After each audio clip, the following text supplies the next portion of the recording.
Hello friends, तो कैसे हैं आप लोग। उम्मीद करती हूँ आप लोग अच्छे होंगे। तो चलिए फिलहाल हम अपनी आज की क्लास स्टार्ट करते हैं। आपको पता है कि हम मैथ की जो क्लासेज है वो स्टार्ट कर चुके हैं और मैथ की क्लास में हम नंबर सिस्टम जो चैप्टर है उसको हम कवर कर रहे हैं पार्ट टू पार्ट में, यानी उसके अंतर्गत जो भी इम्पोर्टेंट टॉपिक्स है जो कि एग्जाम में पूछे जा सकते हैं वो हम एक एक करके कवर कर रहे हैं। 2 क्लासेज ऑलरेडी जो मैथ की है वो ली जा चुकी है। ये हमारा 3rd क्लास है मैथ का।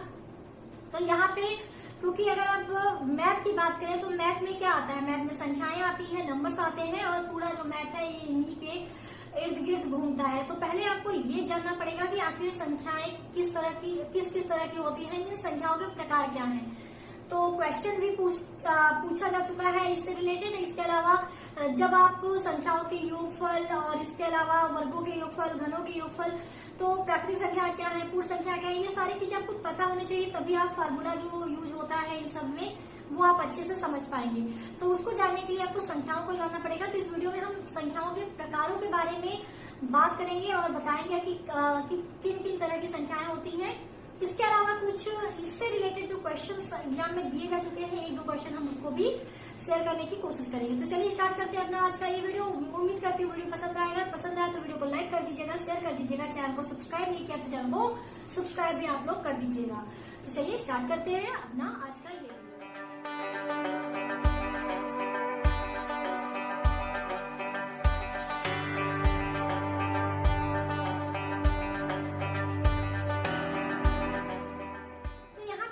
आपको दिख रहा होगा संख्याओं के प्रकार, ठीक है। तो किस किस तरह की संख्याएं होती हैं ये आपको जानना पड़ेगा, जैसा मैंने कहा। फिर हम बताएंगे कि क्वेश्चन किस तरह से इससे रिलेटेड इवन पूछ सकता है आपको। तो चलिए फिलहाल हम देखते हैं कि संख्याएं किस किस प्रकार की होती हैं। आपको पता है संख्याएं क्या है, जैसे आप जो लिखते हो 1 2 3 4 यानी 1 2 3 4 ये सब जो भी है ये सब क्या है, ये सब संख्याएं हैं। और संख्याओं का अगर हम बात करें कि संख्याएं कितनी है, तो संख्याएं क्या है, संख्याएं फिक्स नहीं है। तो ये कहाँ तक जाती है, ये अनंत तक जाती है, मीन्स इनफाइनाइट तक ये जाती हैं। तो बात करते हैं प्रकारों में। तो जो प्रकार है उसमें हमारा आता है पहला प्राकृतिक संख्याएं। देखिए आपको परिभाषाएं तो रखना नहीं है, बस आपको ये जानना है कि संख्याएं किस किस तरह की होती है, ताकि क्वेश्चन जब इससे रिलेटेड आए तो आप आराम से समझ सके कि किसका हमें ये आंसर किस तरह से हमको देना है। तो प्राकृतिक संख्याएं क्या होती है, तो जो भी आपकी जिसकी वजह से हम किसी चीज को काउंट करते हैं वो हमारी प्राकृतिक संख्याओं के अंतर्गत आती है। तो 1 2 3 से लेके अनंत तक जो संख्या होती है ये हमारी जो संख्या होगी ये कहलाती है प्राकृतिक संख्याएं, ठीक है। चलिए अब बात करते हैं दूसरा हमारा क्या है, पूर्ण संख्याएं। समझते चलेगा आप लोग, पूर्ण संख्याएं।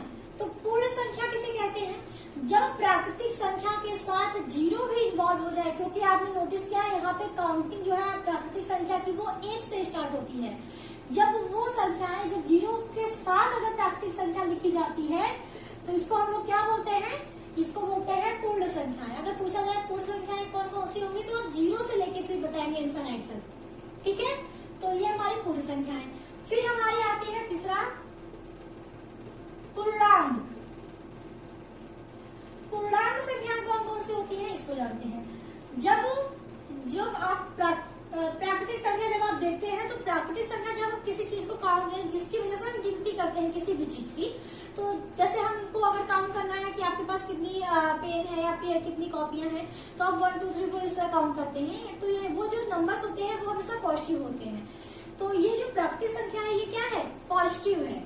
तो जब प्राकृतिक संख्या के साथ साथ उसके निगेटिव संख्याएं भी हो तथा 0 भी उसके साथ इन्वॉल्व हो, यानी आप सीधा सीधा ये बोल दो कि माइनस संख्याएं और प्लस संख्याएं और उसके साथ क्या हो, 0 भी हो, तो वो संख्याएं कहलाती है पूर्णांक। जैसे हम यह बात कर लेते हैं -1 -2 से लेके इधर कर दिया हमने, इसी तरह हमने इधर 1 2 इधर कर दिया, ठीक है। तो यह देखो ये माइनस भी है और इधर हमारा प्लस है और साथ में हमारा क्या है, साथ में हमारा 0 भी है।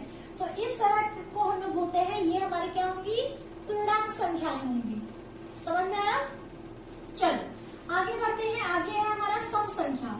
तो सम संख्या किसे कहते हैं, वो संख्याएं जो क्या हो, 2 से विभाजित हो जाए, वो सीधे सीधे क्या हो जाएंगी, यानी जो वो संख्या जो 2 से पूर्णतः विभाजित हो जाए वो हमारी कहलाएंगी सम संख्या।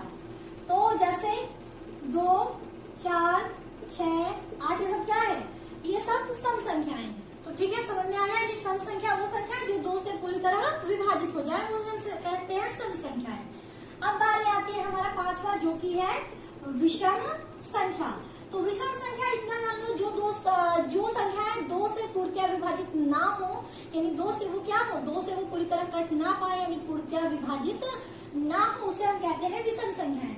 जैसे क्या है 1, 3, 5, 7, 9, 11, ये सब क्या है, ये सब हमारे विषम संख्याएं कहलाएंगी, क्योंकि इनमें से कोई भी ऐसी संख्या नहीं है जो 2 से पूरी तरह विभाजित हो जाए। चलो आगे बढ़े। अगला है हमारा भाज्य संख्या।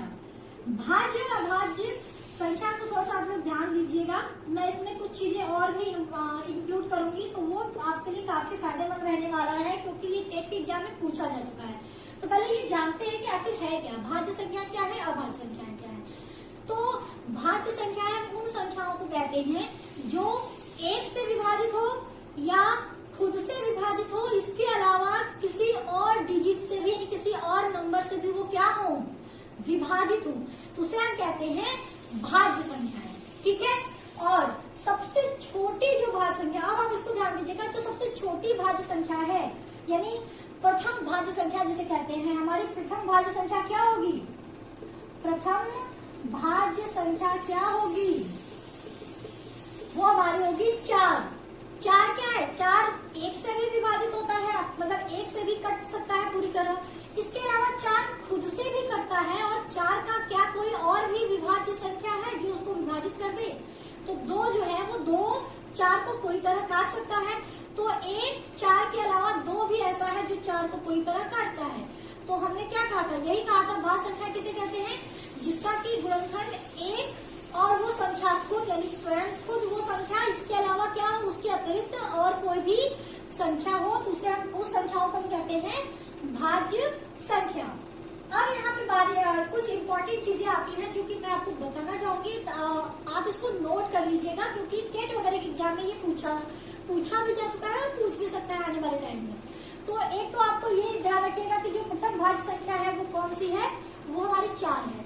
इसके अलावा 1 से 100 तक, ठीक है, यानी 1 से 100 तक की जो संख्या है, इसमें टोटल नंबर ऑफ भाज्य संख्या कितनी है, 74 भाज्य संख्या।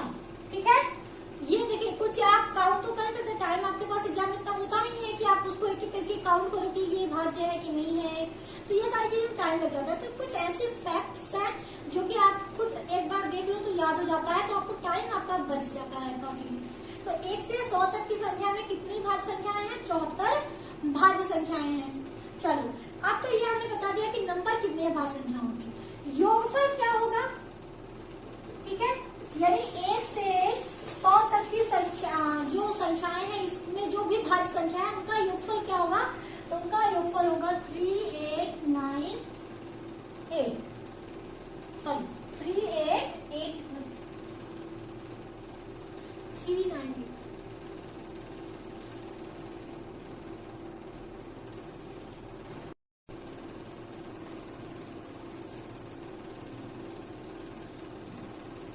यानी जो 1 से 100 तक की जो संख्याएं दी गई हैं आपको, उसमें अगर आपसे ये पूछ दे क्वेश्चन में कि उनका योगफल क्या होगा, तो 1 से 100 तक की संख्याओं का जो भी भाज्य संख्या 1 से 100 तक में है, उनका जो योगफल होगा उसका मान होता है 3989।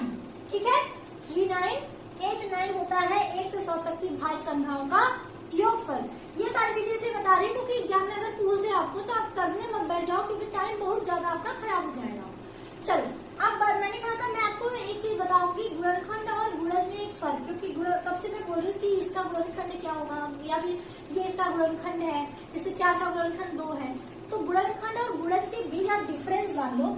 जैसे हमने मान लिया कि 10 एक संख्या है, ठीक है, एक हमने मान लिया 10, तो 10 को कौन कौन से नंबर डिवाइड कर सकते हैं, आप ये बताओ।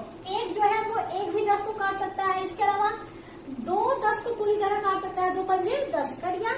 इसके अलावा 5 भी 10 को पूरी तरह काट देगा, 5 दूनी 10। इसके अलावा 10 खुद एक संख्या है जो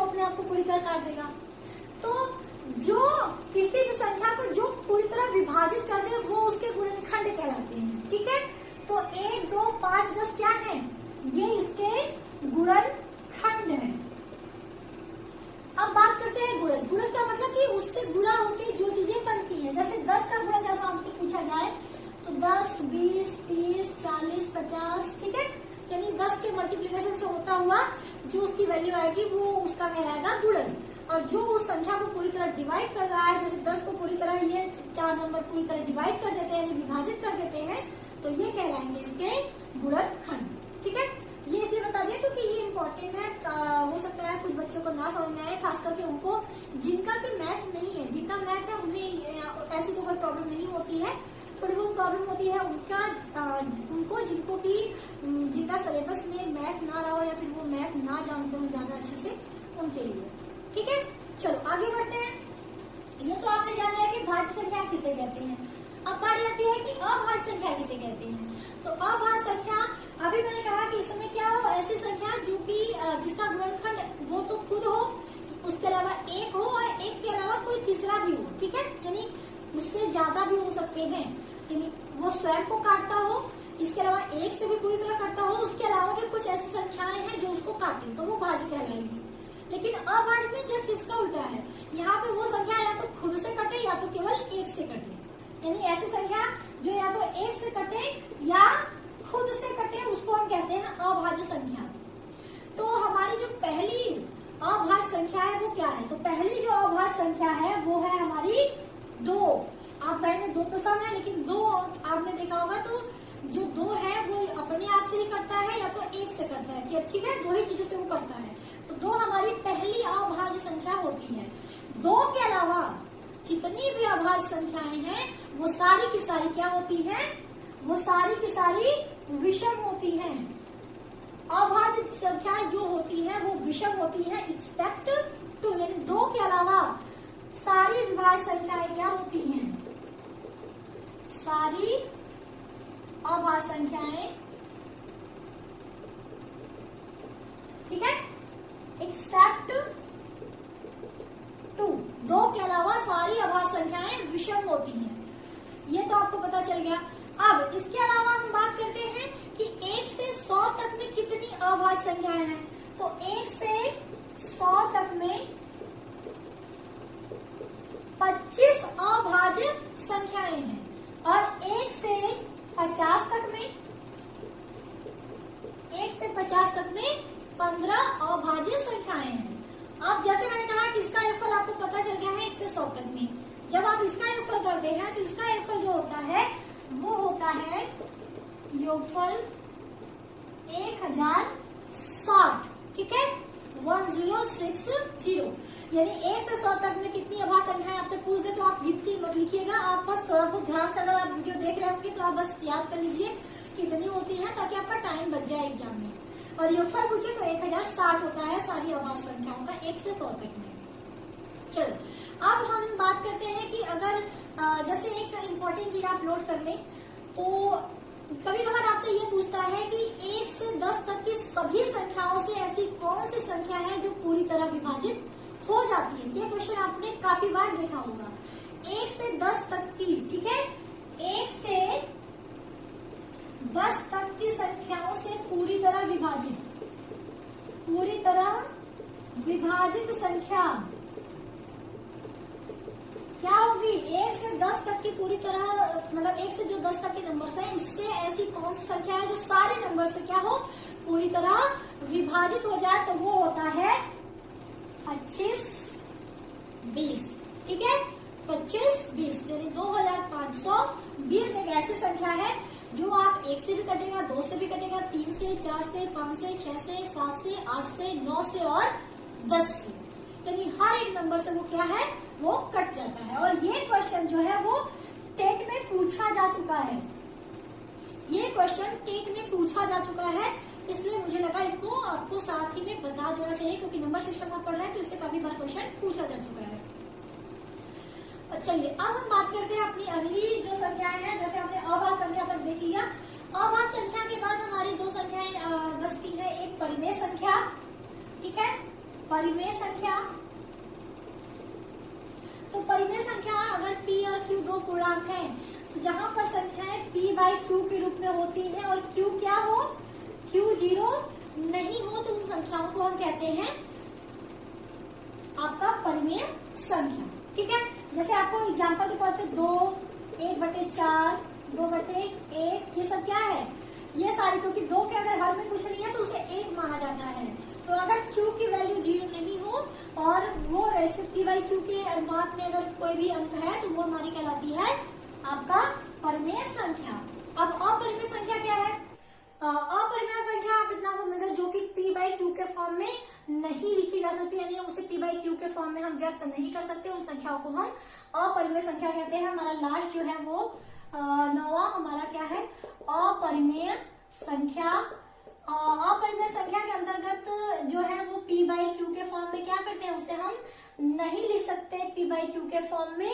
अगर हम बात करते हैं एग्जाम्पल की, तो जो आपके रूट वैल्यू जो है जैसे √3, √5, ये सब क्या है, इसे हम परिमेय संख्याएं नहीं कहते हैं। इसके अलावा एक यहाँ पे जैसे पाई जो है पूछता है कभी कभी कि पाई क्या है, पाई परिमेय संख्या है कि पाई अपरिमेय संख्या है, तो आप ध्यान दीजिएगा पाई क्या है, पाई एक अपरिमेय संख्या है। तो ये था कंप्लीट आज का वीडियो, क्योंकि आपको ये जानना जरूरी था और कुछ जैसे जो चीजें मैंने यहाँ बताई जो कि एग्जाम के पर्पज से पूछा जा चुका है, इसलिए मुझे लगा कि आपको बता देना चाहिए। तो आज हमने केवल संख्याओं के बारे में देखा, अगली वीडियो जो होगी उसमें हम फॉर्मूले वगैरह की बात करेंगे जो कि आपको सीटेट में पूछता है। तो चलिए आज के लिए इतना ही, उम्मीद करती हूँ आपको वीडियो पसंद आया होगा। वीडियो पसंद आया तो लाइक शेयर और चैनल को सब्सक्राइब आप लोग जरूर कर दीजिएगा। तो अभी के लिए thank you so much, take care, bye bye, जय हिंद।